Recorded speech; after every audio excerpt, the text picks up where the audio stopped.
దేవుడు మనతో ఎలా మాట్లాడతాడు, దేవుడు ఎలా మనతో మాట్లాడతాడు, ఏ విధంగా మన యొక్క దేవుడు మనందరితో కమ్యూనికేట్ చేస్తాడనే విషయంని ఈరోజు మనం ధ్యానించుకుందాము.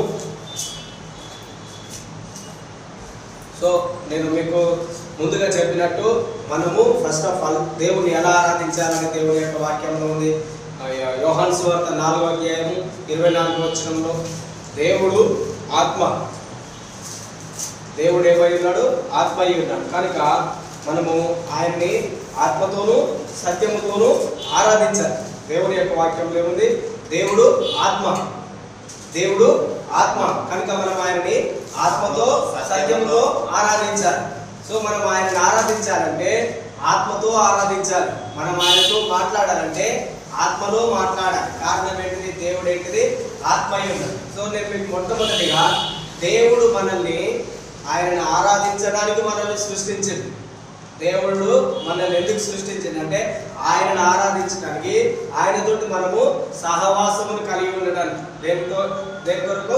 ఆయనతోటి సహవాసమును కలిగి ఉండడానికి, దేవునితోటి సహవాసం కలిగి ఉండడానికి. దేవుడు ఈ లోకంలో చాలా విషయంలోనే మనకంటే ముందుగా సృష్టించింది. మనకంటే ముందుగా చాలా సృష్టించిండు. మనకంటే ముందు దేవుడు ఏం చేసిండు? భూమి ఆకాశములను సృష్టించిండు. భూమి ఆకాశములను సృష్టించిండు.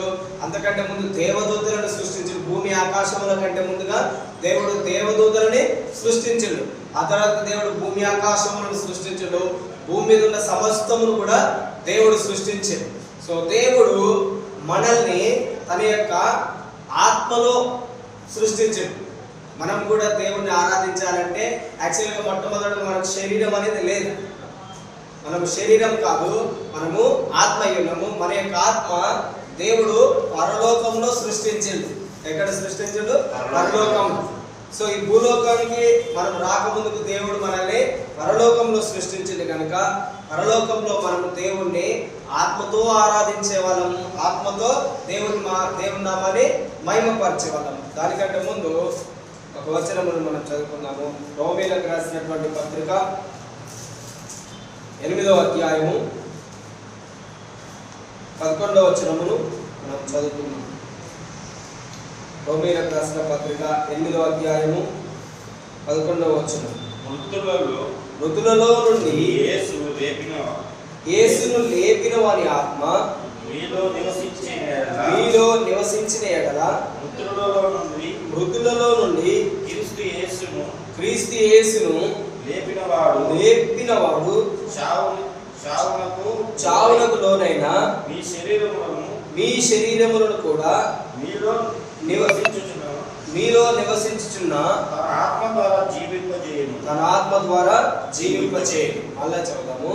మృతులలో నుండి యేసును లేపిన వాని ఆత్మ మీలో నివసించిన ఎడల మృతులలో నుండి క్రీస్తు యేసును లేపినవాడు చావునకు లోనైన మీ శరీరములను కూడా మీలో నివసించుచున్న తన ఆత్మ ద్వారా జీవింపచేయును.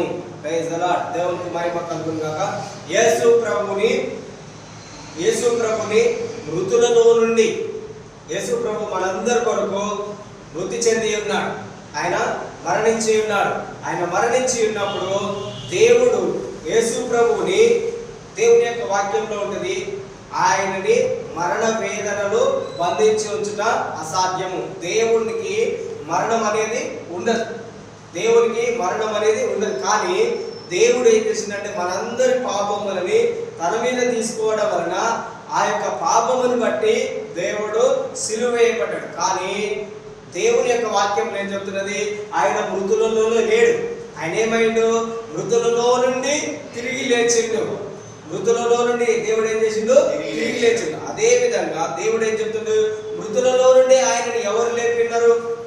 మృతులలో నుండి ఆయనని ఎవరు లేపినారంటే దేవుని యొక్క ఆత్మ. మృతులలో నుండి ఆయన లేపింది ఏంటిది? ఆత్మ. అదే విధంగా మన జీవితంలో మృతి చెందిన వాటిని కూడా, మన జీవితంలో మృతమైన వాటిని కూడా దేవుడు తన యొక్క ఆత్మ ద్వారా జీవింపచేస్తాడు. తన యొక్క ఆత్మ ద్వారా మనలో ఏదైతే మృతమైపోతున్నాయో, మనలో ఏమి మృతమైపోతుంది? మన యొక్క శరీరము, మన యొక్క ప్రాణము, అన్ని కూడా ఏమైపోతుంటుంది, మృతమైపోతుంది. కానీ మన యొక్క ఆత్మకు మాత్రము మరణం అనేది లేదు. దేనికి లేదు మనకు మరణము? మన యొక్క ఆత్మకి మరణం లేదు. దేవుని యొక్క ఆత్మకు కూడా ఇక్కడ ఏం లేదు, మరణం లేదు. కానీ దేవుడు మొట్టమొదటిగా ఆయన శరీరముతో సహా లేచింది. అందుకనే ఇప్పటికీ యెరూషలేములోకి వెళితే యేసు ప్రభు యొక్క శరీరం మనకు కనబడదు. ఎవరి సమాధి త్రోవ చూసినా కానీ వారి యొక్క ఎముకలు అనేవి సమాధులలో ఉంటాయి. కానీ దేవునిలో మాత్రమే దేవుని యొక్క సమాధిని చూసినప్పుడు అక్కడ ఆయన యొక్క శరీరం లేదు. ఆయన ఏం చేసినాడు? శరీరముతో పాటు తిరిగి మృతుడై తిరిగి సజీవుడుగా లేచి ఉన్నాడు. అందుకనే దేవుని యొక్క వాక్యం ఏం చెప్తుందంటే, మృతులలో నుండి లేపినవని ఆత్మ మీలో నివసించి ఉన్న ఎడల, మనలో ఎవరి ఆత్మ నివసించాలంటున్నాడు? దేవుని యొక్క ఆత్మ. మృతులలో నుండి యేసు ప్రభువుని లేపినటువంటి ఆత్మ నీలో ఉంటేనే, మనలో ఉంటేనే, ఇక్కడ కింద ఏమంటున్నాడు? మీలో నివసించిన ఎడల. దాని యొక్క అర్థం ఏంటిది? దేవుని యొక్క ఆత్మ మనలో నివసిస్తుంది. దేవుని యొక్క ఆత్మ మనలో నివసిస్తుంది కనుక మృతులలో నుండి క్రీస్తును లేపిన వాడు చావునకు లోనైన మీ శరీరము, మనలో చావు చచ్చిపోయేది ఏంటిదంటే శరీరం అని చెప్తున్నాడు. మనలో చనిపోయేది ఏంటిది? శరీరము. కానీ దేవుడు ఏమంటున్నాడు? చావునకు లోనైన మీ శరీరములను కూడా మీలో నివసించుచున్న తన ఆత్మ ద్వారా జీవింపచేయును. చూడండి, అంటే దేవుడు ఎంత స్పష్టంగా చెప్తున్నాడు. మన యొక్క శరీరమును కూడా దేవుడు తన యొక్క ఆత్మ ద్వారా జీవింపచేస్తాడు. తన యొక్క ఆత్మ ద్వారా దేవుడు ఏం చేస్తుంది? మన యొక్క శరీరాన్ని జీవింపచేస్తున్నాడు. కనుక మనం ఇప్పుడు దేవుణ్ణి ఎలా ఆరాధించాలి? ఆత్మతో. ఇప్పుడు మనలో చనిపోయింది ఏంటిది? శరీరము. మనలో బ్రతికినది ఏంటిది? ఆత్మ. మనం ఆత్మానుసారంగా దేవుణ్ణి ఆరాధించాలి. సో ఇది జ్ఞాపకం పెట్టుకోండి. సో నేనేం చెప్పినాను? దేవుడు మనల్ని ఎక్కడ సృష్టించినాడు? పరలోకం.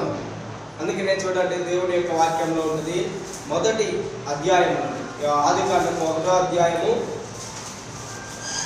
ఆదికాండము 1వ అధ్యాయము 26వ వచనం. దేవుడు మన స్వరూపమందు మన పోలిక చొప్పున నరులను చేయుదుము. దేవుడు ఏమంటున్నాడు? ఆయన పోలిక. మన అన్నాడు. మన అంటే ఒకరు కాదు. అక్కడ ఎందరు కనిపెడుతున్నా? మన అంటే, మనము అంటే ఒకరు లేదా ఇద్దరు లేదా ముగ్గురు. కానీ ఇక్కడ ఎవరు కనిపిస్తున్నారు? మన అంటే తండ్రి అయిన దేవుడు, కుమారుడైన యేసుక్రీస్తు, పరిశుద్ధాత్మదేవుడు, త్రియేక దేవుడు కనిపిస్తున్నారు మనకి ఇక్కడ. మన అంటే ఆదిలోనే దేవుడు మనకు త్రియేక దేవుడుగా ప్రత్యక్షమైన. అందుకనే దేవుడు ఏమంటున్నాడు? మన పోలిక చొప్పున. మన యొక్క పోలిక ఎవరి పోలిక? దేవుని యొక్క పోలిక. మన యొక్క పోలిక ఎవరి పోలిక? దేవుని యొక్క పోలిక. ఏమంటున్నాడు దేవుడు? మన స్వరూపమందు, మనం ఏ విధంగానైతే ఉన్నామో అదే విధంగా మనము నరులను చేయుదుము. ఏమన్నాడు? అదే విధంగా నరులను చేయుదుము. దేవుడు నరులను ఎందుకు చేసినాడు చెప్తున్నాడు కింద. వారు సముద్రపు చేపలను, ఆకాశ పక్షులను, పశువులను, సమస్త భూమి మీద ప్రాకు జంతువులను ఏలుదురుగాక. దేవుడు ఏం చేసిండు? నరుని ఎందుకు చేసినాడంటున్నాడు? ఎందుకు దేవుని యొక్క రూపంలో మనల్ని చేసిందంటే ఫస్ట్ ఏం చెప్తున్నాడు దేవుడు? ఏమంటున్నాడు? సముద్రపు చేపలను, ఆకాశ పక్షులను, ఇంకా సమస్త భూమిని, భూమి మీద ప్రాకు ప్రతి జంతువును ఏలుదురుగాక. సో దేవుడు నీకు సృష్టించినప్పుడు ఏలుదురు పరిపాలించేటటువంటి అధికారం ఇచ్చి ఉన్నాడు. ఏ అధికారం ఇచ్చినాడు? పరిపాలించే అధికారం. ఏమి పరిపాలించాలి నువ్వు? భూమి మీద ఉన్న సమస్తమైన వాటిని పరిపాలించడానికి దేవుడు మనల్ని ఏం చేసిండు? సృష్టించిండు. యాక్చువల్గా మీకు తెలుసా, భూమిని దేవుడు మనుషుల కొరకు చేయలేదు. భూమిని దేవుడు సాతాను కొరకు చేసిండు. ఎవరి కొరకు చేసిండు దేవుడు భూమిని? సాతాను కొరకు. సాతాను కొరకు ఎప్పుడు భూమిని చేసిందంటే, సాతాను ఎప్పుడైతే మొట్టమొదటిగా దేవుని దగ్గర ఒక దేవదూత, దేవుడిని ఆరాధించేటటువంటి దేవదూత. ఆ దేవదూత ఏం చేసింది? పాపం చేసింది. దేవదూత ఏం చేసింది? పాపం. ఏం పాపం చేసింది? తన యొక్క మనస్సులో ఏమనుకుందంటే, నేను దేవుని కంటే గొప్పవాడిని అవుతాను. ఏమనుకుంది? నేను దేవుని కంటే గొప్పవాడిని అవుతాను అని అనుకున్న వెంటనే దేవుడు ఏం చేసింది? దాన్ని పడద్రోసేసింది. సాతాను యొక్క సైన్యములు, సాతానుతో వెంబడించిన వాటన్నిటినీ పడద్రోసింది. దేవుని యొక్క దూతలన్నీ కూడా అవి ఏమై ఉన్నాయి? ఆత్మ. దేవుని యొక్క దూతలన్నీ కూడా ఏంటి? ఆత్మ. ఆత్మ రూపంలో ఉన్న వాటికి దేవుడు పరలోకంలో స్థానం లేకుండా చేసింది కనుక అవి పడద్రోయబడ్డాయి. అవి పడద్రోయబడ్డాయి కనుక వాటిని నివాసము ఏర్పడడానికి వాళ్ళు అదొక స్థానంలో ఉండడానికి దేవుడు దానికి ఒక భూమిని ఏర్పాటు చేసింది. భూమిని దేవుడు ఏర్పాటు చేసింది. ఆ భూమి మీద దేవుడు ఏం చేసిండు? సాతానుని నివాసింపజేసింది. సాతానికి దాన్ని అక్కడ బంధించి ఉన్నాడు అన్నమాట. ఆ తర్వాతకి దేవుడు ఏం చేసిండు? సాతాన్ని అక్కడ బంధించిన తర్వాతకి దేవుడు మన పోలిక చొప్పున మన రూపములో మన స్వరూపమందు నరుని చేద్దామని దేవుడు నరుణ్ణి పరలోకంలో చేసిండు. అర్థమవుతుందా? భూమి మీద చేయలేదు దేవుడు, పరలోకంలో దేవుడు మనిషిని చేసిండు. ఇది మొదటి అధ్యాయంలో దేవుడు పరలోకంలో చేసిండు. రెండవ అధ్యాయం చూడండి. రెండవ అధ్యాయంలో మనకి ఇప్పుడు మన యొక్క అర్థమవుతుంది. రెండవ అధ్యాయము 7వ వచనం. దేవుడైన యెహోవా నేల వంటితో నరుని నిర్మించి వారి నాసికారంధ్రములలో జీవవాయువును ఊదగా నరుడు జీవాత్మాయను. మనమందరము ఎక్కడ ఉన్నామంటాం? క్రీస్తులో ఉన్నాం. మనమందరం ఎక్కడ ఉన్నాము? క్రీస్తులో. సో ఇక్కడ చూడండి, దేవుడు ఏం చేసిండు? నరుణ్ణి భూమి మీదకి తీసుకురావటానికి ఆల్రెడీ భూమి మీద ఎవరున్నారు? సాతాను. భూమి మీద సాతాను ఉంది. అంటే ఇప్పుడు మనము డైనోసార్స్ వాటన్నిటి గురించి వింటాం కదా, విన్నారు?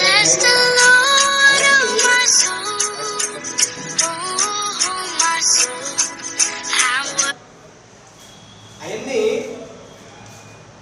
దేవుడు భూమి మీద కొన్ని జంతువులని ఈ సాతానుని తీసుకురాక ముందుకే దేవుడు కొన్నిటిని ఏం చేసిండు? సృష్టించిన తర్వాతకి ఇక్కడ కూడా సాతాను ఏం చేసింది? పాపం చేసింది. ఏ విధంగా పాపం చేసింది? సాతాను ఏం చేసిందంటే, పరలోకములో దేవుని యొక్క సింహాసనం ఏ విధంగానైతే ఉన్నదో, పరలోకంలో ఏ విధంగానైతే ఉన్నాయో అదే విధంగా ఈ భూమి మీద కూడా నిర్మించడం ప్రారంభించింది. భూమిని కూడా ఏం చేస్తుంది? పాడు చేస్తుంది. పాడు చేసినప్పుడు దేవుడు ఏం చేసిండు? భూమిని నశింప చేసిండు. ఆకారం లేకుండా అయిపోయింది. దేనిని నాశనం చేయడానికి?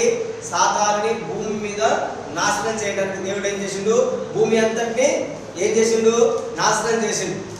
దేవుడు నాశనం చేసినటువంటి ఆ భూమిని మరలా మంచిగా చేయడానికి భూమి మీద ఉన్నటువంటి ఆ సాతానుని దేవుడు ఏం చేసిండు? ఆకాశ మండలంలోనికి తీసుకెళ్ళిపోయాడు. ఎక్కడికి? అందుకనే ఆకాశ మండలంలో ఏముంటాయి? దురాత్మల సమూహము. ఆకాశ మండలంలో ఏముంటున్నాయి? దురాత్మల సమూహము. ఈ భూమి మీద లేకుండా చేసి భూమిని దేవుడు ఏం చేసిండు? మరలా నూతనపరచడానికి. ఒక మనిషి పాడైపోతే మరలా దాన్ని ఏం చేస్తారు? బాగు చేస్తారు. అదేవిధంగా ఈ భూమి పాడైపోయింది. దేని వలన పాడైంది? ఇది మీరు అర్థం చేసుకోవడానికి ప్రయత్నం చేయండి. సో దేవుడు మనల్ని ఎందుకు ఆత్మలో చేసిందనేది నేను మీకు చెప్తున్నా. అర్థం చేసుకుంటే మన యొక్క మనోనేత్రములు తెరవబడతాయి. హల్లెలూయా. మనం ఆత్మానుసారంగా నడుచుకుంటాం.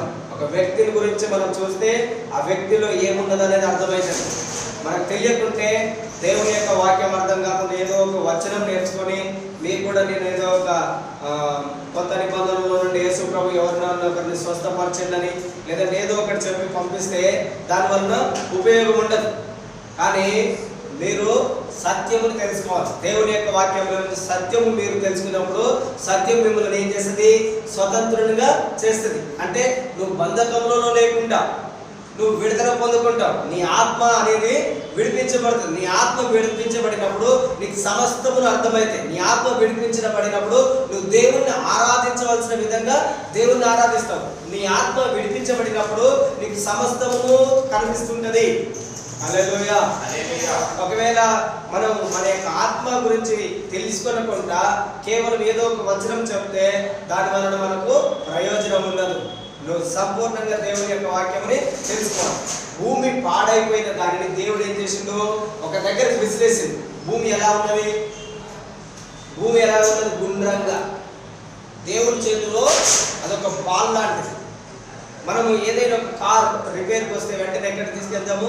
రిపేర్ షెడ్కి తీసుకెళ్తాము. అదే విధంగా ఈ పాడైపోయినటువంటి భూమిని పాడు చేసింది ఎవరు? సాతాను. పాడైపోయినటువంటి దీనిని సృష్టించండు. దేని కొరకు సృష్టించండు? నేనేం చెప్పినా, భూమి మీదకి మనిషిని తీసుకురావడానికి. ఎందుకు రిపేర్ చేయాల్సి వచ్చింది భూమిని అంటే, భూమి మీద మనిషి పరిపాలించడానికి, భూమి మీద మనిషి నివాసించడానికి. ఎందుకంటే ఇప్పుడు భూమి మీద మనిషి రావాలంటే మనకు ఒక సూట్ కావాలి. మనము చంద్రుడి మీదకి వెళ్ళేటప్పుడు ఎలా వెళ్తాము? ఒక సూట్ వేసుకుంటాం, సపరేట్ సూట్ ఉంటుంది. ఆ సూట్ ఉంటేనే మనము ఇప్పుడు పడవలో నీళ్ళలో వెళ్ళినాం అనుకోండి, నీళ్ళలో వెళ్తే వాళ్ళు ఏం చేస్తారు? మనకు లైఫ్ జాకెట్ వేస్తారు. దేని కొరకు వేస్తారు? మునిగిపోకుండా. అదేవిధంగా ఫ్లైట్లో వెళ్ళినా మనకు కూడా ఏం చేస్తారు? లైఫ్ జాకెట్ వేస్తారు. కారణం ఏంటిది? మనం కింద పడ్డా కానీ మనకు ఏదైనా హాని జరగకుండా ఉండడానికి అది వాళ్ళు ఏం చేస్తారు? మనకు అదొకటి ఈక్విప్మెంట్ ఇస్తారు. అదేవిధంగా పరలోకంలో ఉన్నటువంటి నిన్ను ఈ భూమి మీదకి తీసుకురావాలంటే ఈ భూమి మీద సాతాను పని చేయకుండా ఉండాలని. ఈ భూమి మీద ఎవరు పని చేయకూడదు? సాతాను. ఎందుకంటే ఆల్రెడీ ఈ భూమి మీద సాతాను ఏ విధంగా జీవించదో దానికి ఒక డ్రెస్ అనేది ఉన్నది. అది జీవించడానికి దాన్ని సాతాను పాడు చేసింది కనుక దేవుడు దాన్ని మరలా నూతన పరచాలనుకున్నాడు. హల్లెలూయా. అందుకనే 1వ అధ్యాయం 1వ వచనంలోనే చాలా మీనింగ్ ఉంటుంది. ఆదికాండం 1వ అధ్యాయం 1వ వచనంలోనే చాలా మీనింగ్ ఉంటుంది. పాడైపోయినటువంటి భూమిని దేవుడు బాగు చేయడానికి ఒక దగ్గరికి తీసుకెళ్ళి దాన్ని నూతన పరిచి దేవుడు తిరిగి మరలా దానిని యథావిధి స్థానంలోకి తీసుకొచ్చింది.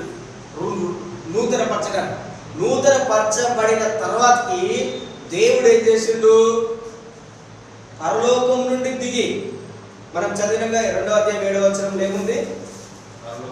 దేవుడైన యెహోవా నేల మంటితో నరుని నిర్మించి, దేవుడు పరలోకం నుండి ఈ భూమి మీదకి దిగి వచ్చి ఏం చేసిండు? నేల మట్టితోటి నరుని ఒక రూపం చేసిండు. దేవుడు ఏం చేసిండు? నేల మట్టితోటి నరుని ఒక బొమ్మగా, ఇప్పుడు మనమందరం ఒక బొమ్మ చేస్తే మట్టితోటి ఏ విధంగానైతే బొమ్మ ఉంటుందో ఆ బొమ్మగా నరుని చేసింది. నరుని చేసిన తర్వాత అది బొమ్మ, దానిలో జీవం లేదు, దానిలో ఏం లేదు? ప్రాణం లేదు. అదొక మట్టి బొమ్మ. దేవుడు ఏం చేసిండు? ఆ మట్టి బొమ్మలోనికి జీవం రావాలని దేవుడు ఏం చేసిండు? క్రిందికి పోగి అతని యొక్క నాసికారంధ్రములో, ముక్కులో దేవుడు ఏం చేసిండు? అనుకుతే అతని లోనికి ఏమొచ్చింది? జీవం వచ్చింది. హల్లెలూయా. జీవం వచ్చింది. మన శరీరంలో ఇప్పుడు మట్టిలో అవయవములు ఎక్కడ వస్తాయి? మట్టి కదా. మట్టిలో నువ్వు ఒక బొమ్మను చేసినావు, కానీ ఆ బొమ్మకి రక్తం ఎక్కడి నుంచి వచ్చింది? ఆ బొమ్మలోనికి ఈ అవయవములు మనకు కనిపిస్తున్నటువంటి మన యొక్క హృదయము, మన యొక్క ఎముకలు ఇవన్నీ ఎలా ఏర్పడ్డాయి? ఎప్పుడైనా మనము ఆలోచించినవి ఎలా ఏర్పడ్డాయి? దేవుడు చూడండి, యోహాను సువార్త 6వ అధ్యాయము, ఇది జ్ఞాపకం పెట్టుకోండి. యోహాను సువార్త 6వ అధ్యాయము 61వ వచనం.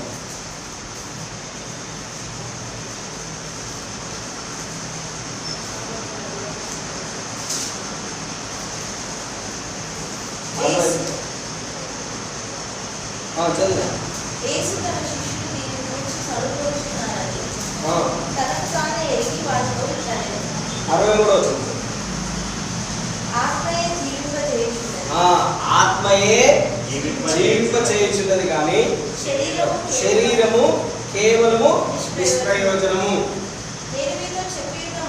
నేను మీతో చెప్పి ఉన్న మాటలు ఆత్మయు జీవమునై ఉన్నవి. చాలు చాలు. చూడండి, ఆత్మయే జీవింపచేస్తుంది.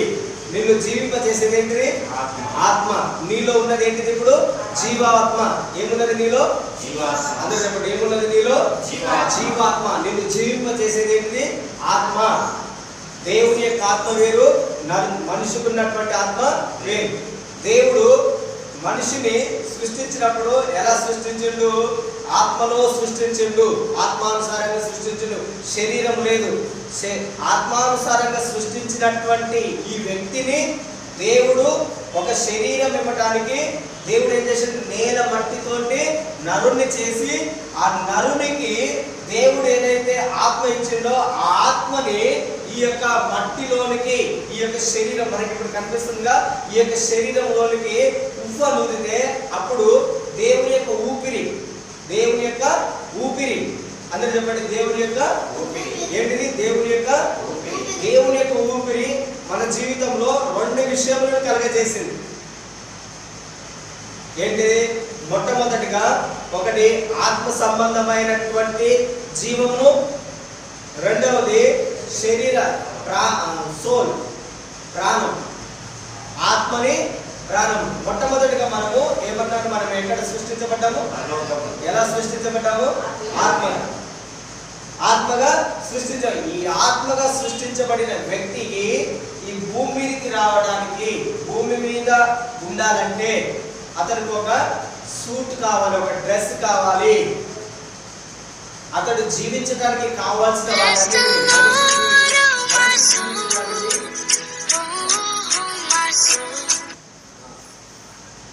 మొట్టమొదటిగా దేవుడు భూమిని సృష్టించినప్పుడు ఆక్సిజన్ కానీ గాలి కానీ ఏది లేకుండా, కానీ ఈ మనిషిని తీసుకురావడానికి తన యొక్క సంకల్పంలో ఎప్పుడైతే దేవుడు ఈ భూమి మీద మనిషిని సృష్టించాలనుకున్నప్పుడు దేవుడు దానిని మరలా నూతనపరిచి మనిషికి కావాల్సినటువంటి ప్రాణవాయువులు, జీవమును అన్నిటినీ సృష్టించిన తర్వాతకి దేవుడు మట్టితోటి మనిషిని చేసి ఆత్మ ఏదైతే ఉన్నదో ఆ ఆత్మని ఈ మట్టిలోనికి తీసుకురావడానికి, మనిషిని సృష్టించడానికి దేవుడు ఏం చేసిండు?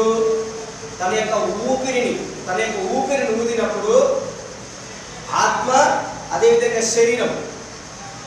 ఆత్మ ఎక్కడ సృష్టించబడింది? శరీరం ఎక్కడ సృష్టించబడింది? భూమిలో. కానీ మనలో ఇంకొకటి ఉన్నది ఏంటి? ప్రాణం. మనలో ఏమున్నది? ఒక మనిషి అంటే మూడు విషయములు. ఒకటేంటిది? ప్రాణము. మొట్టమొదటిది ఆత్మ, ప్రాణము, శరీరం. ఏంటిది? ఆత్మ, ప్రాణము, శరీరం. ఆత్మ అంటే మనకు తెలుసు, ఆత్మ. అదేవిధంగా ప్రాణం అంటే ఏంటిది? ప్రాణం అంటే ఏంటిదంటే రక్తము. ప్రాణం అంటే ఏంటిది? రక్తము. అదేవిధంగా ప్రాణములో మూడు విషయాలు ఉంటాయి. ప్రాణములు ఎన్ని విషయాలు ఉంటాయి? ఒకటి ఏంటిది? మనస్సు, మైండ్, మనస్సు. రెండవది ఏంటిది? విల్, మన ఇష్టములు, మనకు నచ్చినది, నేను ఏదైనా నిర్ణయం తీసుకోవాలనుకున్నా విల్. మూడవది ఏంటిది? భావోద్రేకములు, ఎమోషన్స్. ఇవన్నీ ఎక్కడ ఉంటాయి? ప్రాణములు. ప్రాణం అంటే ఏంటిది? రక్తము. రక్తములో ఈ మూడు విషయములు ఉంటాయి. ఆ తర్వాతకి శరీరం. ఆ తర్వాత ఏంటిది? శరీరం అంటే 5 జ్ఞానేంద్రియములు. శరీరం అంటే ఏంటిది? 5 జ్ఞానేంద్రియములు. ఏంటి మనకు తెలుసు కదా 5 జ్ఞానేంద్రియములు? వినటం, చూచుట, వినుట, మాట్లాడుట, రంగు, రుచి. ఈ 5టిని ఏంటి? శరీరంలో ఉంటాయి.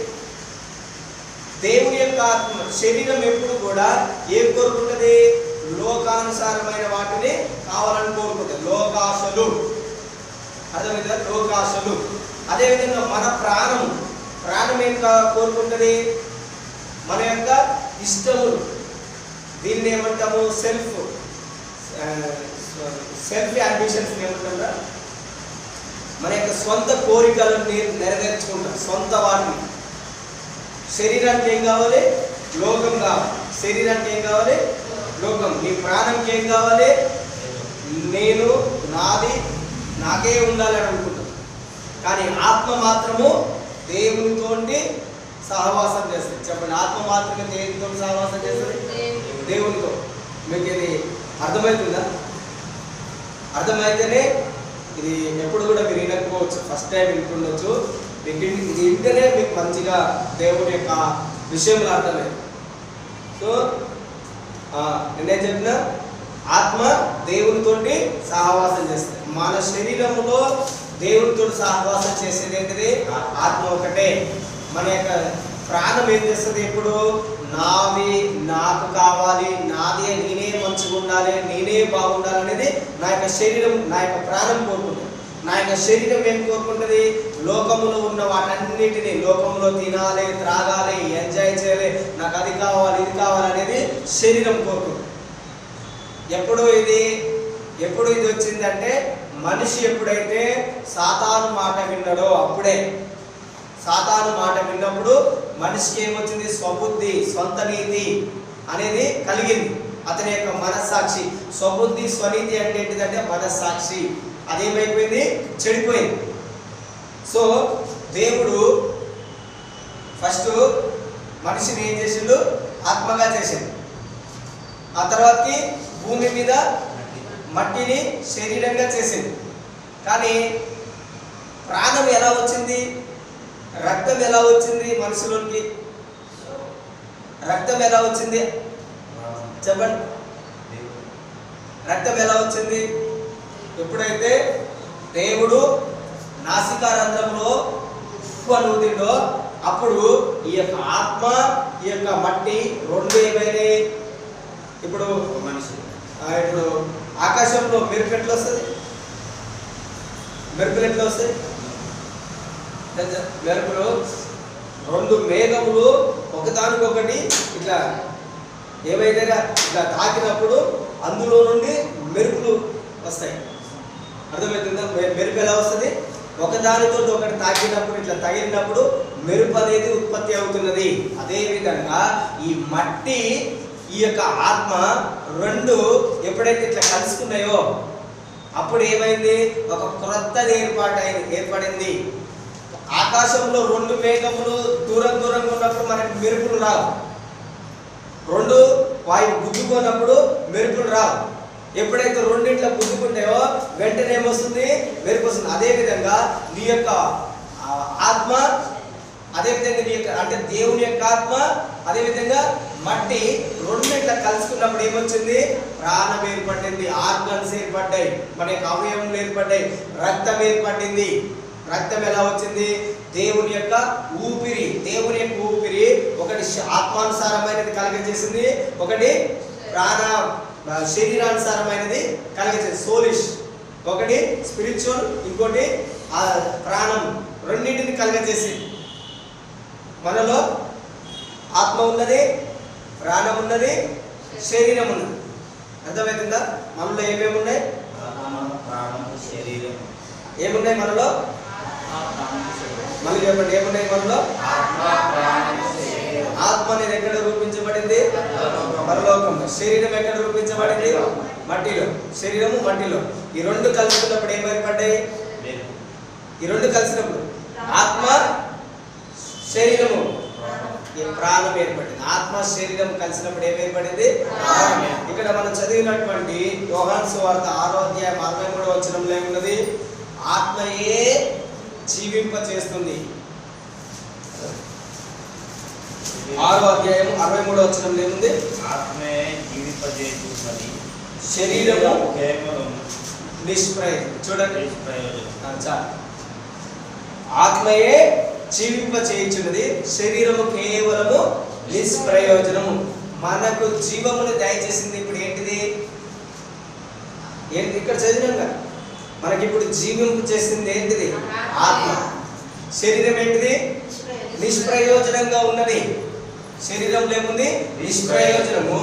ఆత్మ ఎప్పుడైతే శరీరంలోకి వచ్చిందో అప్పుడే జీవం అనేది నీలోకి వచ్చింది. నీలో ఆత్మ లేనంత వరకు నువ్వు నిష్ప్రయోజనమైనటువంటి వ్యక్తివి. అర్థమవుతుందా? నీలో ఆత్మ లేనంత వరకు నువ్వు ఎలాంటి వ్యక్తివి? నిష్ప్రయోజనము. ఆత్మ నీలో లేనంత వరకు నువ్వు దేవునితో సహవాసం చేయవు. ఎలా ఉంటావు? శరీరానుసారంగా నడుచుకుంటావు. శరీరానుసారంగా అంటే ఏంటిది? నీ యొక్క 5 జ్ఞానేంద్రియం ఏంటిది? 5 జ్ఞానేంద్రియం ఏంటిది? కన్నులు, చెవులు, అదే మనకు అర్థమయ్యే విధంగా ఈ 5 సెన్సెస్ తోటి, ఈ 5 సెన్సెస్ ఏం చేస్తాయి? నీ యొక్క మనస్సుగా ఈ 5 జ్ఞానేంద్రియము, ఈ 5 జ్ఞానేంద్రియములు మనకు తెలుసుగా. ఈ 5 జ్ఞానేంద్రియములు ఏం చేస్తాయి? మన యొక్క మనస్సుతోటి కలిసి పనిచేస్తాయి. అప్పుడు మన యొక్క ఆత్మ అనేది పని చేయదు. అర్థమవుతుందా?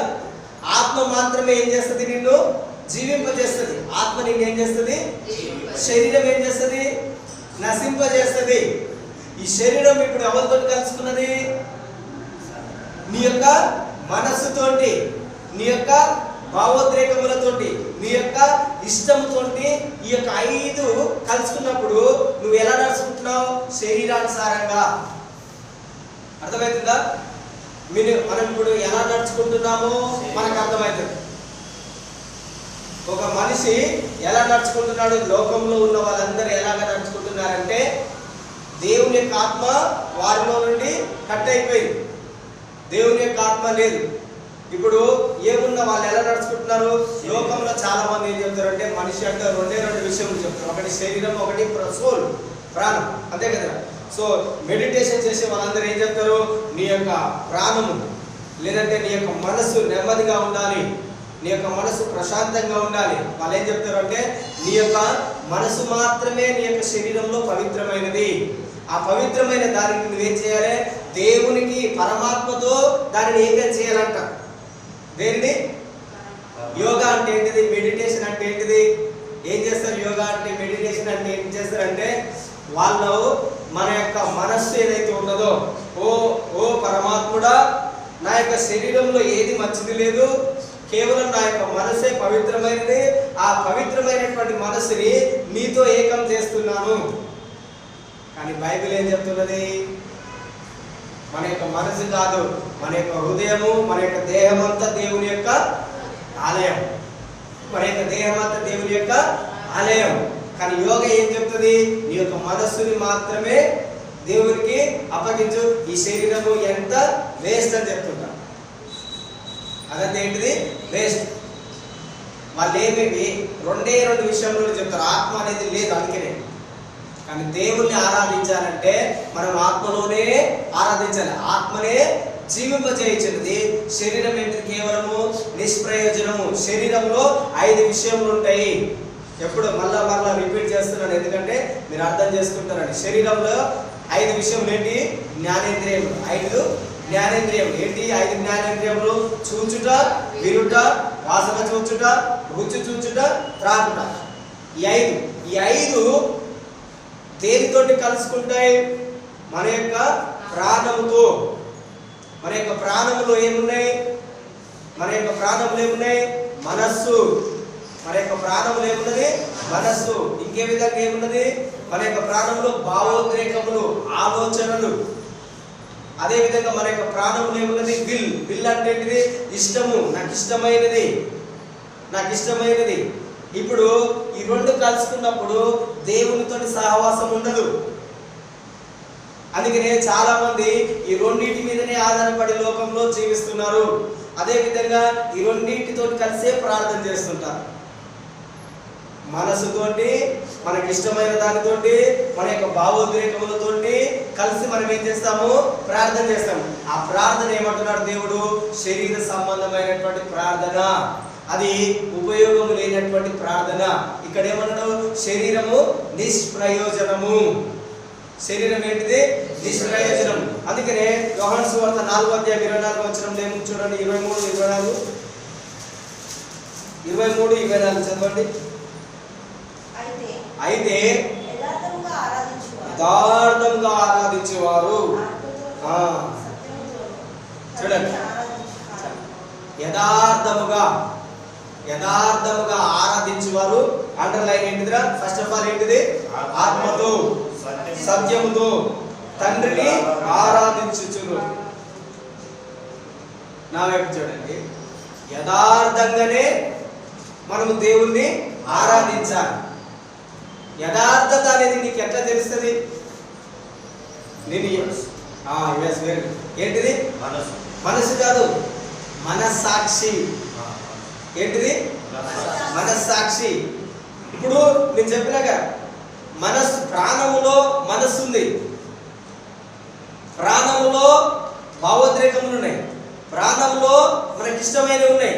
ఈ ప్రాణంలో ఉన్నది ఇది వేరే, కానీ నీకు ఒక మనస్సాక్షి ఉన్నది. ఆ మనస్సాక్షి అనేది వేరే. ఆ మనస్సాక్షి ఏంటిది? మనం ఒకవేళ తప్పు చేసినా మన తప్పు అనేది ఏం చేస్తుంది? గద్దిస్తుంది. ఏయ్ నువ్వు తప్పు చేసినావు. ఎప్పుడైనా మనకు అనిపించింది అట్లా? నీలో మనస్సాక్షి ఉన్నది. ఆ మనస్సాక్షి ఏంటిదంటే దేవుడు మనిషికి పెట్టినటువంటి ఆత్మ. అర్థమవుతుందా? నీ మనస్సాక్షి అనేది ఏంటిది? దేవుడు నీకు ఇచ్చినటువంటి ఆత్మ. ఈ యొక్క మనస్సాక్షితోటి నువ్వు దేవుని, మనస్సాక్షి అంటే నీ యొక్క ఆత్మ. దేవుని యొక్క వాక్యంలో ఉండే సామెతల గ్రంథంలో ఏముంటుంది? నరుని ఆత్మ యెహోవా పెట్టిన దీపం. చూడండి, సామెతల గ్రంథం 21వ అధ్యాయము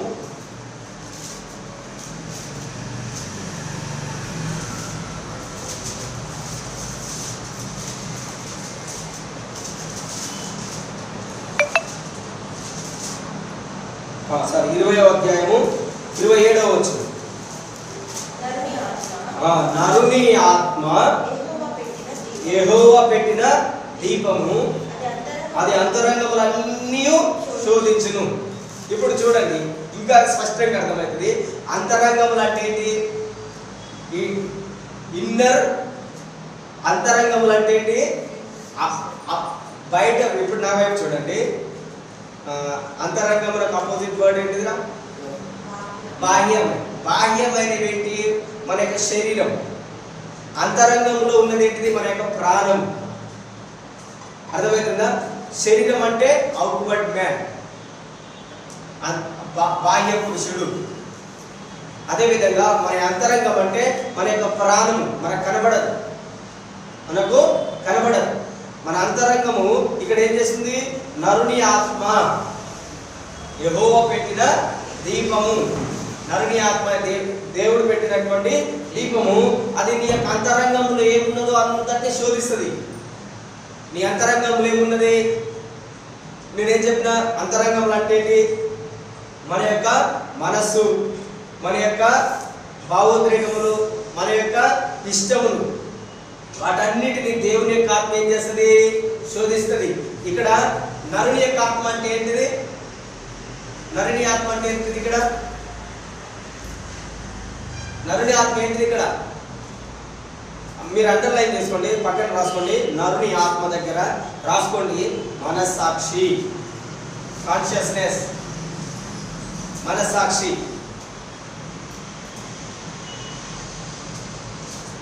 అదేవిధంగా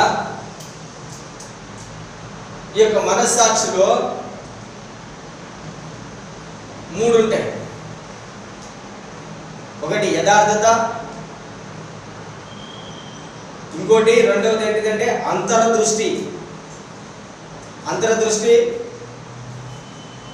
ఇంకోటి ఏంటిది? మొదటిది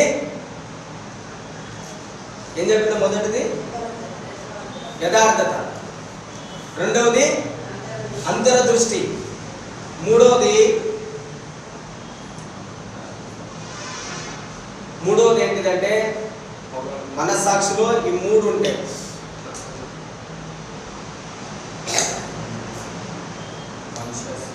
మర్చిపోయారు, గుర్తురాట్లేదు నాకు అవార్డు. సో వాళ్ళు వచ్చినప్పుడు చెప్తా. ఈ 3 విషయములు ఎక్కడ ఉంటాయి? మన యొక్క హృదయం, మనస్సాక్షి.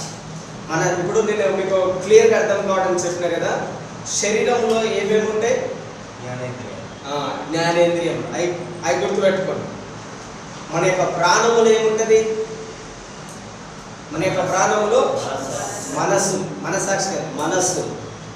అదేవిధంగా భావోద్రేకములు అంటే ఏంటి?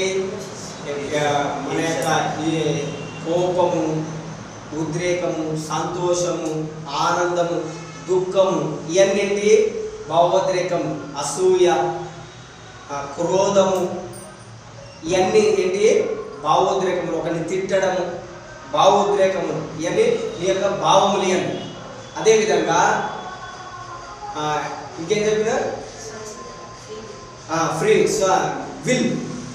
విల్ అంటే ఏంటిది? నాకు ఇష్టమైనది, నేను ఏదైతే ఇష్టపడతానో, నాకు ఏది బాగా నచ్చుతుందో. ఇప్పుడు నేను దేవునితో ఉండాలనుకుంటే ఇది నా యొక్క మనసు ఏం చెప్తుంది? దేవునితో ఉండు అని చెప్తుంది. ఒకవేళ నాకు దేవుడు వద్దు, కొద్దిసేపు దేవుని ఆరాధించిన తర్వాతకి ఇక్కడ లోకంలో తిరగంటే ఈ యొక్క నాకు ఇష్టమైనది ఏంటిది? ఎక్కువ దేవునితో ఉండడం కంటే లోకంతో ఉండడం ఎక్కువగా ఇష్టం ఉందని చెప్పేసి నేను నా ఇష్టం ప్రకారము నేను నడుచుకుంటాను. ఇది ఎక్కడ పనిచేస్తుంది? మన యొక్క మనస్సులో. ఆ తర్వాతకి మనస్సాక్షి. ఏం చెప్పినా? మనస్సాక్షి అంటే ఏంటిదంటే దేవుడు నరుడికి పెట్టినటువంటి ఆత్మ. మనస్సాక్షి అంటే ఏంటిది? దేవుడు నరుడికి పెట్టినటువంటి ఆత్మ. ఈ ఆత్మతోనే మనము దేవుణ్ణి ఆరాధిస్తాము. మన యొక్క మనస్సాక్షితోనే దేవుణ్ణి ఆరాధిస్తాం. ఇంకోటి ఏంటిదంటే మంచి చెడు. మనస్సాక్షి అంటే ఏంటిది? మంచి చెడు. మనస్సాక్షి అంటే ఏంటిది? మంచి చెడు. ఎప్పుడైతే అవ్వ తినొద్దన్న పండు తిన్నదో ఏం చెడిపోయింది ఆమెలో? చెప్పండి, ఏం చెడిపోయింది? మనస్సాక్షి. చూడండి, మంచిగా అర్థమవుతుంది. ఇప్పుడు మనస్సాక్షి అంటే ఏంటి చెప్పండి? మంచి చెడు. చూడండి 3వ అధ్యాయము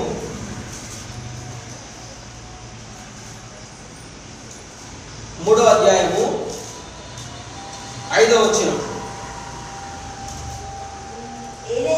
ఏలయనగా మీరు వాటిని తిని దినమున మీ కన్నులు తెరవబడిననియు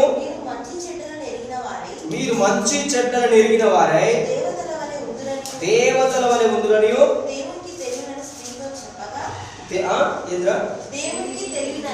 దేవునికి తెలియనని. చూడండి, ఫస్ట్ ఆఫ్ ఆల్ ఏం చేసింది? మీరు ఈ పండు తినడమున ఏమి అందులో చెడిపోయింది? మీరు వాటిని తిను దినమున మీ కన్నులు. ఏ కన్నులు ఇవి?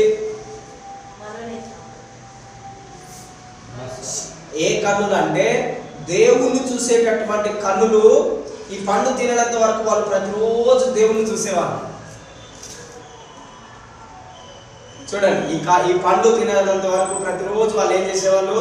దేవునితో సహవాసం చేసేవాళ్ళు. ఎందుకంటే దేవుని యొక్క వాక్యంలో ఏమిటంటే సాయంకాల పూట దేవుడు ఆదాము నవ్వని దర్శించడానికి ప్రతిరోజు ఏదేని తోటలోనికి వచ్చేవాళ్ళు. వాళ్ళు ప్రతిరోజు ఎవరిని చూస్తున్నారు? దేవుని చూస్తున్నారు. సడన్ గా సర్పం ఏం చేసింది? ఒక కొత్త రకమైన విషయం పట్టుకుని వచ్చింది. ఏంటిది? మీరు పండు తింటే మీ కన్నులు తెరవబడతాయి. ఏ కన్నులు ఇవి? శరీర సంబంధమైనటువంటి కన్నులు. దేవుని చూసేటటువంటి కన్నులు పోయినాయి. ఆత్మ సంబంధమైన కన్నులు పోయి శరీర సంబంధమైనటువంటి కన్నులు వచ్చినాయి. అప్పుడు ఏమంటున్నారు? మంచి చెడు. మంచి చెడు ఈ రెండు నీకు వస్తున్నాయి. మంచి చెడులు నెరిగేది ఏంటిది మనలో? మంచి చెడు, మంచి మనస్సాక్షి. మంచి చెడులను తెలుసుకునేది ఏంటిది? అందరూ చెప్పండి, మంచి చెడులను తెలుసుకునేది ఏంటిది? మనస్సాక్షి. ఏ రోజైతే అవ్వ ఈ పండు తిన్నదో ఆ రోజు ఆమె యొక్క మనస్సాక్షి ఆత్మ అనేది చచ్చిపోయింది. ఏం చచ్చిపోయింది ఆమెలో? ఆత్మ. చెప్పండి, ఏం చనిపోయింది ఆమెలో? ఆత్మ చనిపోయింది. అంటే దాని యొక్క అర్థం ఏంటిదంటే దేవుని యథార్థంగా ఆరాధించేటటువంటి విషయంలో ఆమె ఏమైపోయింది? చచ్చిపోయింది. యథార్థత కోల్పోయింది, నమ్మకత్వమును కోల్పోయింది. ఇప్పుడు ఆమెలోనికి ఏమొచ్చింది? చెడు. ఆమెలోనికి ఏమొచ్చింది? చెడు. యేసు ప్రభు ఎందుకు వచ్చిందంటే చనిపోయినటువంటి నీ ఆత్మని యేసు ప్రభు బ్రతికించడానికి వచ్చింది ఆయన. హల్లెలూయా. ఇప్పుడు అర్థమైందా దేవుడు ఎందుకు వచ్చిండు? ఏంటిది నీలో చనిపోయింది? నీ యొక్క మనస్సాక్షి. ఏంటిది మనలో చనిపోయింది? మనస్సాక్షి. చనిపోయిన దానిని తిరిగి లేపడానికి. ఎప్పుడైతే నీ మనస్సాక్షి అనేది బ్రతుకుతుందో అప్పుడు వెంటనే నువ్వు నీ కన్నులు తెరవబడతాయి. అర్థమవుతుందా? నీ కన్నులు ఏమైతే, నీ మనస్సాక్షి బ్రతికినప్పుడు నీ కన్నులు ఏమైతే, అప్పుడు నువ్వు నీ యొక్క జ్ఞానేంద్రియములను బట్టి నువ్వు నడుచుకోవు. అప్పుడు నీవు నీ యొక్క మనస్సు, లేదంటే నీకు ఇష్టమైనది, లేదంటే నీకు ఏంటిది, నీ యొక్క భావోద్రేకమును బట్టి నువ్వు నడుచుకోవు. అప్పుడు నువ్వు ఎలా నడుచుకుంటావు? యథార్థంగా అంటే ఏంటిది? నీ యొక్క మనస్సాక్షి ఎప్పుడు ఏం చేస్తుంది? దేవునితోటి సహవాసం కలిగి ఉంటుంది. హల్లెలూయా. మన యొక్క మనస్సాక్షి ఎప్పుడు ఎవరితో సహవాసం కలిగి ఉంటుంది? చెప్పండి, ఎవరితో సహవాసం కలిగి ఉంటుంది? దేవునితో. కానీ ఎప్పుడైతే ఈ మనస్సాక్షి చనిపోయిందో అప్పుడు ఎవరితో సహవాసం చేసింది? లోకముతోటి, దురాత్మలతోటి, దయ్యములతోటి, అపవిత్రాత్మలతోటి మన యొక్క మనస్సాక్షి ఏం చేసింది? సహవాసం చేసింది. దేవుడు ఏం చేసిండు? చనిపోయిన నిన్ను, కావాలంటే చూడండి ఒక విషయము, 2 కొరింథీ 4వ అధ్యాయము 4వ వచనం చదవండి.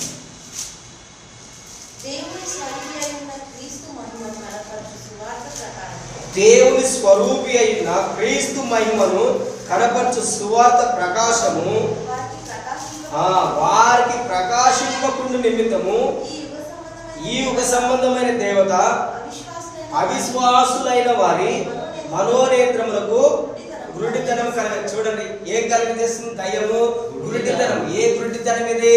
దేవుణ్ణి చూడకుండా, దేవునితో సహవాసం చేయకుండా, దేవుని కలుసుకొనకుండా ఈ యొక్క దేవత ఏం చేస్తుంది? గురుడితనం కలగజేసింది. ఎలా గురుడితనం వచ్చింది? మనం చదివినాం కదా. అవ్వ ఏం చేసింది? తినొద్దన్న పండు తినడం వలన ఆమె యొక్క కన్నులు తెరవబడ్డాయి. ఏ కన్నులు ఇవి? శరీర సంబంధమైనటువంటి కన్నులు తెరవబడ్డాయి. ఆత్మ సంబంధమైనటువంటి, లేదంటే మనస్సాక్షికి దేవుడు పెట్టినటువంటి ఆత్మకు సంబంధించినటువంటి కన్నులు ఆమెలో నుండి తొలగిపోయి ఆమెలోనికి ఏమొచ్చింది? మంచి చెడు. మంచి వచ్చింది, చెడు వచ్చింది. మంచిని చెడును రెండు కలిపితే ఎట్లా ఉంటుంది? మంచిని చెడుని ఎప్పుడైనా కలుపుదామా? ఎలా ఉంటుంది? అది మంచిగా ఉంటుందా? ఇప్పుడు సాతాను ఏం చేసింది? మంచిని చెడుని రెండింటిని కలిపేసింది. ఉంటే దేవుడు ఒక దగ్గర చెప్పాడు యాకోబు పత్రికలో, ఒకే నీటిలో నుండి మంచి నీళ్ళు, ఉప్పు నీళ్ళు వస్తాయా? అదేవిధంగా ఒకే మనిషిలో నుండి మంచి మాటలు, చెడు మాటలు. ఒక నాలుక నుండి ఏమొస్తున్నాయి? ఇప్పుడు మంచి మాటలు. సాతాను ఏం చేసింది? మంచి చెడుని కలిపేసింది. దేవుడు సృష్టించినప్పుడు మంచినే సృష్టించిండు. అందుకనే దేవుడు ఆకాశం చేసిండు, ఏమన్నాడు? బాగున్నదని, మంచిగా ఉన్నదన్నాడు. దేవుడు భూమిని చేసిండు, ఏమన్నాడు? మంచిగా ఉన్నదన్నాడు. దేవుడు నరుని చేసిండు, ఏమన్నాడు? మంచిగా ఉందన్నాడు. కానీ సాతాను ఏం చేసింది? ఆ మంచిని చెడుతో కలిపేసింది. ఆ చెడుతో కలిపేయడం వలన ఏమైపోయింది? తన యొక్క మనస్సాక్షి అనేది చచ్చిపోయింది.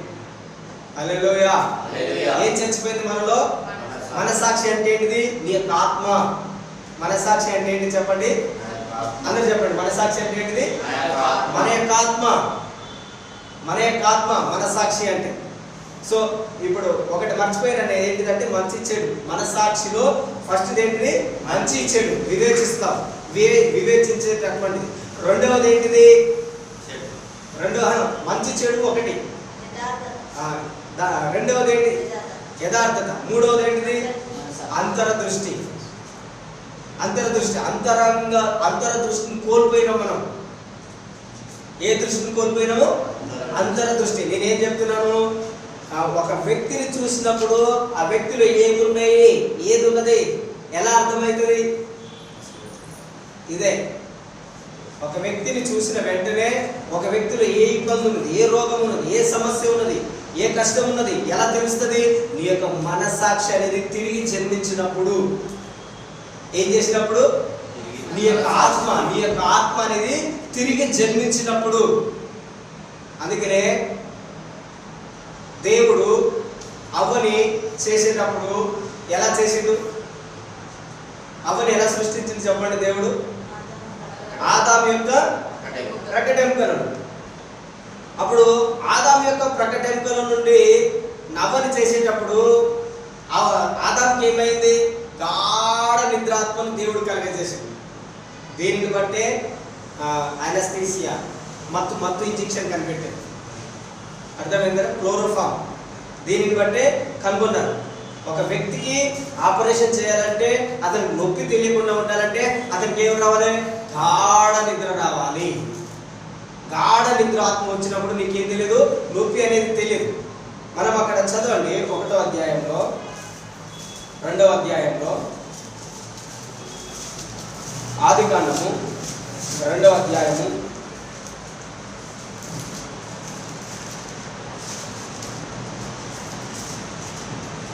21వ వచనం. అప్పుడు దేవుడైన యెహోవా ఆదామునకు గాఢ నిద్ర కలగజేసి అతడు నిద్రించినప్పుడు అతని ప్రకటెముకలలో ఒక దానిని తీసి ఆ చోటును మాంసంతో పూడ్చివేసింది. చూడండి, ఆదాముకి ఏం చేసింది దేవుడు? చెప్పండి, ఆదాముకి దేవుడు ఏం చేసిండు? గాఢ నిద్ర. ఏ నిద్ర ఇది? గాఢ నిద్ర వచ్చింది. కానీ అప్పుడు పడుకున్నది ఏంటిది? ఆయన యొక్క శరీరము. శరీరానికి మాత్రమే రెస్ట్ ఉంటుంది. చెప్పండి, దేనికి రెస్ట్ ఉంటుంది? శరీరానికి. ఆత్మకు రెస్ట్ ఉండదు. ఏముండదు ఆత్మకి? ఆత్మకు నిద్ర ఉండదు. అందుకనే దేవుడు ఆత్మ కనుక ఇజ్రాయేలుని కాపాడువాడు కునుకడు నిద్రపోడు. ఇజ్రాయేలుని కాపాడువాడు ఏంటిది? కునుకడు నిద్రపోడు. మనలో మనకేమున్నది? శరీరం ఉన్నది. మన శరీరము కష్టపడుతుంది కనుక, మన శరీరం అలసిపోతుంది కనుక దానికి ఏం కావాలి? రెస్ట్, విశ్రాంతి కావాలి. ఎందుకు విశ్రాంతి అవసరము? తిరిగి నీ యొక్క శక్తి అనేది పునరుత్పత్తి అవ్వడానికి. ఏం కావడానికి? నీ యొక్క శరీరానికి శక్తి అనేది పునరుత్పత్తి అవడానికి నీకేం కావాలి? విశ్రాంతి కావాలి. సో ఇక్కడ చూడండి, దేవుడు ఆదాముకి ఏం కలగజేసిండు? గాఢ నిద్రాత్మను కలగజేసి ఏం చేసిండు దేవుడు? అతని యొక్క శరీరంలో నుండి ప్రకటెముకని తీసిండు. ఈ ప్రకటెముకని తీసేటప్పుడు ఆదాముకి తెలిసిందా? నిద్రమత్తులో ఉన్నాడు కదా, నిద్రమత్తులో ఉన్నాడు. ఆదాముకి తెలియలేదు. నొప్పి తెలిసిందా? తెలియలేదు. ప్రకటెముకని తీసి దాని యొక్క స్థలంని దేవుడు ఏం చేసిండు? మాంసంతో దానిని ఏం చేసిండు? కూర్చివేసిండు. కనుక ఆదాముకు తెలియదు. కానీ ఇప్పుడు చూడండి 22వ వచనం చదవండి. తరువాత దేవుడైన యెహోవా తాను ఆదాము నుండి తీసిన ప్రకటెముకను స్త్రీగా నిర్మించి ఆదాము వద్దకు తీసుకొని వచ్చెను. ఆదాము వద్దకి తీసుకొని వచ్చింది. ఎక్కడికి తీసుకెళ్ళిందో ఆ ఎముకని తీసుకెళ్ళి దేవుడు ఏం చేసిండు? స్త్రీగా నిర్మించి తర్వాతకి ఏం చేసిండు దేవుడు? ఆదాము దగ్గరికి తీసుకుని వచ్చింది. ఆయనకు అప్పుడు ఏమొచ్చింది? మెలకువ వచ్చేసింది, నిద్ర నుండి వచ్చేసిన తర్వాతకి ఏమంటున్నాడు? అప్పుడు ఆదాముకి ఏమంటున్నాడు? ఆదాము ఇట్లా అంటున్నాడు, నా ఎముకలలో ఒక ఎముక, నా మాంసంలో మాంసము, ఇది నరుల నుండి తీయబడని కనుక నారి అనబడును. ఆదాముకి ఎప్పుడు తెలిసింది మరి ఇది? చెప్పండి. ఆదాము నిద్రపోయాడు. మీరే చెప్పారు. ఆదాము ఏమైనాడు? నిద్రపోయాడు. దేవుడు ఏం చేసిండు? నిద్రపోయినప్పుడు ప్రకటెముకను తీసిండు, పక్కకు తీసుకెళ్ళిండు, స్త్రీగా చేసిండు, తీసుకొని వచ్చిండు. తీసుకొని రాగానే ఇప్పుడు ఆదాము లేచి కట్టాడు. దేవుడు చెప్పిండా ఆదాము చెప్పిండా? చెప్పండి, చదవండి. అప్పుడు ఆదాము అంటే దేవుడు చెప్పట్లేడు ఆయనకి. ఎవరు చెప్తున్నారు? అందరు చెప్పండి, ఎవరు చెప్తున్నారు? ఆదాము ఏమంటున్నాడు? నా ఎముకలలో. ఎలా తెలుసు ఆదాముకి నా ఎముకలలో ఒక ఎముకని? చూడండి, నా వైపు చూడండి. ఆదాముకి ఎట్లా తెలిసింది నా ఎముకలలో ఒక ఎముక ఈమె అని? ఎలా తెలిసింది? యాక్చువల్గా ఆదాము పడుకున్నాడు, గాఢ నిద్రాత్మ కలిగింది. ఆ దేవుడికి అంటే ఆదాముకి ఆపరేషన్ చేసినట్టు ఆదాముకి తెలియలేదు. తీసుకెళ్ళి స్త్రీని చేసినట్టు తెలియలేదు. కానీ దగ్గరికి తీసుకురాగానే ఇప్పుడు ఏమంటున్నాడు? ఈమె నాలో నుండి తీయబడింది, ఈమె నా ఎముకలో ఎముక, నా మాంసంలో మాంసము. ఎలా తెలిసింది ఆదాముకి? ఎలా తెలిసింది? ఆత్మ. చెప్పండి, ఎలా? చెప్పండి, ఎలా తెలిసింది? ఆదాము ఆత్మ, ఆదాము యొక్క మనస్సాక్షి యథార్థంగా ఉన్నది. ఆయనలో చెడు లేదు, ఆయనలో మోసం లేదు, ఆయనకు ఏమి లేదు. కనుక ఆదాము ఏం చేస్తున్నాడు? దేవుడు చేసిన క్రియలను కూడా చూస్తున్నాడు. హల్లెలూయా, చెప్పండి హల్లెలూయా. అదే విధంగా నీ యొక్క మనస్సాక్షి తిరిగి బ్రతికింది అనుకోండి, అంటే నీ యొక్క ఆత్మ తిరిగి బ్రతికింది అనుకో, దేవుడు ఏదైతే చేసిందో అవి నీకు సులభంగా అర్థమవుతాయి. ఇక్కడ దేవుడు చేసిండు స్త్రీని, ఇక్కడ దేవుడు చేసిండు, కానీ ఆదాముకి తెలియలేదు, శరీరానికి తెలియలేదు, కానీ అతని యొక్క ఆత్మకు మాత్రము దేవుడు ఏం చేస్తుందో అర్థమవుతున్నాయి. హల్లెలూయా. అదే విధంగా నీ ఆత్మకి ఎవరు ఏం చేస్తున్నారు అనేది అర్థమవుతుంది. నీ ఆత్మ ఎక్కడ ఉన్నది? నీ యొక్క ఆత్మ నీ యొక్క మనస్సాక్షిలో. నీ యొక్క మనస్సాక్షి ఇప్పుడు దేవుని యొక్క ఆత్మతో కలుసుకున్నప్పుడే అర్థమైందా? అందుకనే దేవుణ్ణి ఆరాధించాలంటే నువ్వు ఆత్మలో ఆరాధించాలి. నీ యొక్క ఆత్మ అంటే నీ యొక్క మనస్సాక్షి దేవునితో కలుసుకున్నప్పుడే నీకు సమస్తమును అర్థమవుతాయి. అందుకనే మనం పరిశుద్ధాత్మని పొందుకుంటాము. పరిశుద్ధాత్మ మనలోనికి వచ్చినప్పుడు దేనితో ఏకమవుతుంది? మొట్టమొదటిగా మన యొక్క మనస్సాక్షితోటి, అంటే మనలో ఉన్న చెడుని తొలగించేస్తుంది. ఫస్ట్ ఆఫ్ ఆల్ చెడుని ఎవరు తీసుకొచ్చారు? సాతాను. చెడు ఎలా వచ్చింది మనుషులకి? సాతాను వలన. ఇప్పుడు సాతానుని ఏం చేసేసిండు? దేవుడు మనలో నుండి కట్ చేసేసిండు. హల్లెలూయా. మనలో నుండి ఏం చేసేసిండు?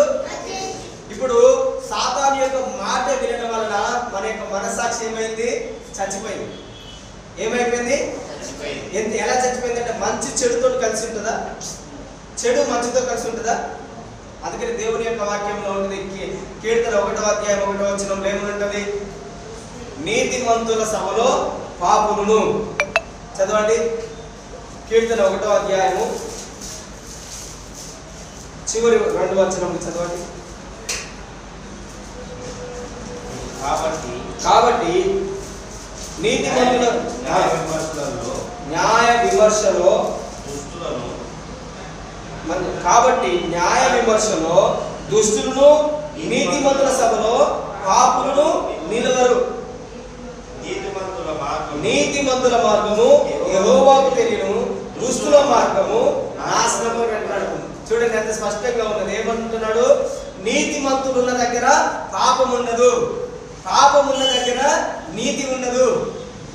నీతిమంతులు నడిచేది దేవుని మార్గంలో, దుష్టులు నడిచేది పాపపు మార్గంలో. అంటే వీళ్ళిద్దరికి ఎంత తేడా ఉన్నది చూడండి. వాళ్ళు ఇలా పోతే వీళ్ళు ఇలా పోతారు, వాళ్ళు ఈ మార్గం ఎంచుకుంటే వీళ్ళు ఈ మార్గం ఎంచుకుంటారు.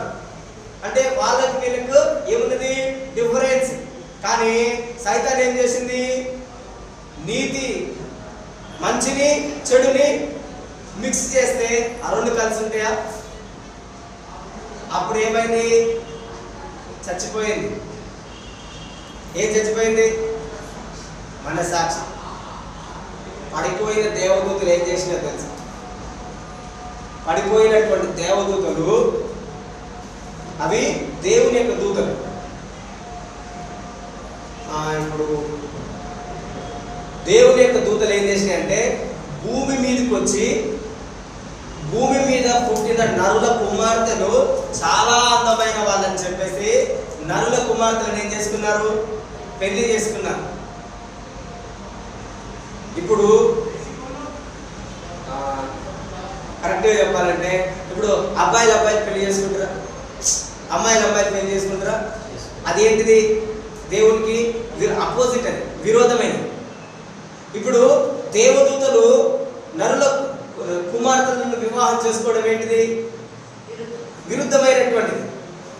అలా ఇప్పుడు ఆ రెండు కలుసుకుంటే ఏమైతుంది? విరుద్ధం. ఇప్పుడు రోబోలు తయారు చేస్తారు. రోబోలను ఏం చేస్తారు? ఇప్పుడు మనుషులు పెళ్లి చేసుకుంటారు. రోబోలు మనుషులను పెళ్లి చేసుకోవచ్చా? ఏంటిదని? విరోధమైనది. అదేవిధంగా సాతాను ఏం చేసింది? మనస్సాక్షి మంచిని చెడుని కలిపేసింది. కలిపేసి అది ఏమైపోయింది? విరుద్ధమైపోయింది. అప్పుడు ఆ రెండు కలిసి ఉండట్లేవు. ఆ రెండు ఏం చేయట్లేవు? కలిసి ఉండట్లేవు.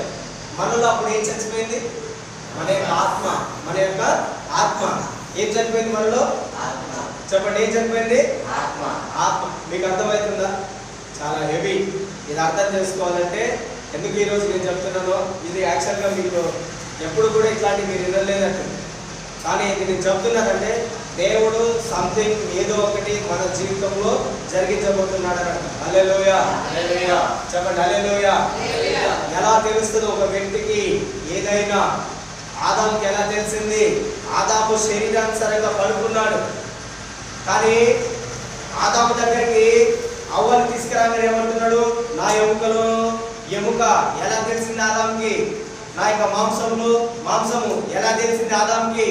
ఆదాము యొక్క ఆత్మ, ఆదాము యొక్క మనస్సాక్షి చచ్చిపోలేదు కనుక దేవుడు చేస్తున్న పనులన్నీ కూడా ఆదాముకి తెలుస్తున్నాయి. అదే విధంగా ఇప్పుడు దేవుడు ఏం చేసిండు?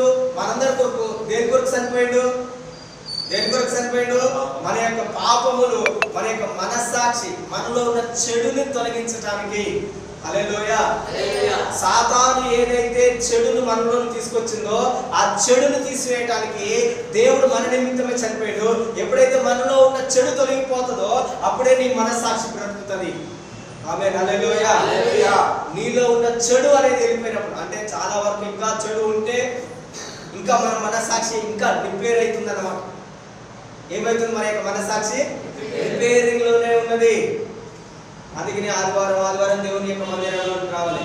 అందుకనే ప్రతిరోజు దేవుని యొక్క వాక్యం చదవాలి. అందుకనే ప్రతిరోజు ప్రార్థన చేయాలి. దేవునితో సహవాసం కలిగి ఉన్నప్పుడే నీ యొక్క మనస్సాక్షి అనేది రిపేర్ చేయబడుతుంది. రిపేర్ చేసినప్పుడు దేవుడు ఏ విధంగానైతే నిన్ను చూడాలనుకున్నాడో ఆ విధంగా నువ్వు దేవుని చూస్తావు. ఒక వ్యక్తిలో ఏ ఇబ్బంది ఉన్నది, ఏ సాధన ఉన్నది, ఏ రోగం ఉన్నది, ఏ దయ్యం ఉన్నది అనేది ఈజీగా నువ్వు ఐడెంటిఫై చేయగలుగుతావు. హల్లెలూయా. అప్పుడు నీ మనస్సాక్షి దేవుని యొక్క ఆత్మతో కలుసుకున్నప్పుడు దేవుని యొక్క ఆత్మ ఏం చెప్తుంది? దేవుని యొక్క ఆత్మ అన్నిటిని పరిశీలిస్తుంది. ఏం చేస్తుంది దేవుని యొక్క ఆత్మ? చూడండి, శరీరంతో ఏ సంబంధం లేదు. శరీరం జస్ట్ ఈ లోకంలో పని చేయడానికే. శరీరం అనేది ఈ లోకంలో దేవుని పని చేయడానికి, లేదంటే ఈ లోకంలో నువ్వు దేవునితో సహవాసం కలిగి ఉండడానికి, లేదంటే దేవుని కొరకు ఏదైనా పని చేయడానికి. శరీరము దేవుని కొరకు నువ్వు ఏదైనా ఒక పని చేయటానికి. నీ యొక్క మనస్సు దేవునితో కలిసినప్పుడు, నీ యొక్క ఆత్మ దేవునితో ఏకమైనప్పుడు నీ శరీరము ఆటోమేటిక్గా దేవునితో కలిసిపోతుంది. హల్లెలూయా. యాక్చువల్గా శరీరానికి దేవునితో కలుసుకొని ఉండడం అనేది ఇష్టం ఉండదు. కానీ మన యొక్క శరీరాన్ని మన యొక్క దేవుని యొక్క ఆత్మతో కలిపేది ఏంటిది?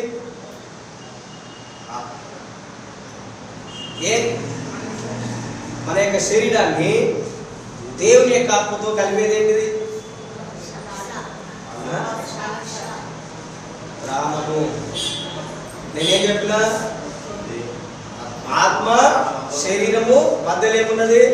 ప్రాణము. నీ ప్రాణము శరీరంతో కలిసిందనుకో శరీరానుసారంగా జీవిస్తావు. నీ యొక్క ప్రాణము దేవునితో కలిసిందనుకో నువ్వు ఆత్మానుసారంగా జీవిస్తావు. సింపుల్. నీ యొక్క మనస్సు, నీ యొక్క ఇష్టము, నీ యొక్క భావోద్రేకములు దేవునితో కలిసి అనుకో నువ్వు ఆత్మానుసారంగా నడుస్తావు. ఒకవేళ నీ యొక్క మనస్సు చూడండి, అందుకనే ఎఫెసీయులకు రాసిన పత్రికలో చాలా స్పష్టంగా ఉంటుంది. 2వ అధ్యాయం 1వ వచనం చెప్పి నేను ముగిస్తా. వచ్చే ఆదివారం నేను కొంచెం డీప్గా చెప్తా. ఎఫెసీయులకు రాసిన పత్రిక 1వ అధ్యాయము 2వ అధ్యాయము 1-2 వచనం చదువు.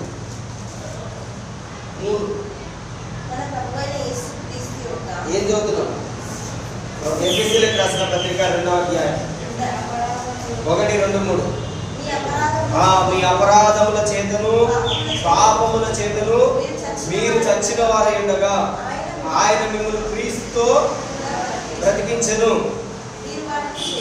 మీరు వాటిని చేయించు వాయుమండల సంబంధమైన అధిపతిని అనగా అవిధేయులైన వారిని ఇప్పుడు ప్రేరేపించు శక్తికి అధిపతిని అనుసరించి ఈ ప్రపంచ ధర్మము చొప్పున మునుపు నడుచుకుంటుంది. వారితో కలిసి మనమందరము శరీరం యొక్కయు మనసు యొక్కయు కోరికలు నెరవేర్చుకొనుచు మన శరీరాశలను